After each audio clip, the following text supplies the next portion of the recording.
ஆனால் தாவீது என்ன செய்தாராம்? ஒரே ஒரு காரியத்தை செய்தார். நான் ஆண்டோடைய பிரசனத்தை என் பாரத்தெல்லாம் கொண்டு போய் என்னை அழுத்துகிற காரியம், குற்ற மனசாட்சி என் இருதயத்தை வாதித்து கொண்டு இருக்கிறது, இதெல்லாம் ஆண்டோடைய பாதத்தில் நான் கொண்டு போகிறேன் என்று அவருடைய பிரசனத்திற்கு அவர் சென்றார். பாவங்களை எல்லாரும் கேட்டார். ஆண்டவரே, நான் மன்னியுங்க ஆண்டவரே, உங்களுடைய ரட்சிப்பின் சந்தோஷத்தை எனக்கு திரும்ப தாரும் என்ற பிரசனத்தில் அவர் கதறின பொழுது கர்த்தர் என்ன செய்தார்? மீண்டுமாக அந்த ரட்சிப்பின் சந்தோஷத்தை அவருக்குள்ளே அவர் கட்டளையிட்டார். ஹல்லேலூயா! சொல்லி முடியாத மகிமையினால் நிறைந்த ஒரு சந்தோஷம் ஒரு நிரப்பிற்று.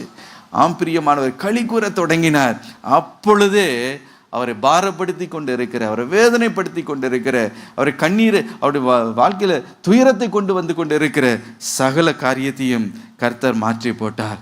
இன்றைக்கு ஒருவேளை ரட்சிப்பின் சந்தோஷத்தை இழந்து போய் ஏதோ அனலும் இல்லாமல் குளிரும் இல்லாமல் ஏதோ நான் வாழ்ந்து கொண்டு இருக்கிறேன் என்று சொல்லுகிறீர்களோ, மோசே இடத்துல கர்த்தர் அதே காரியத்தை உங்களை பார்த்து சொல்லுகிறார்.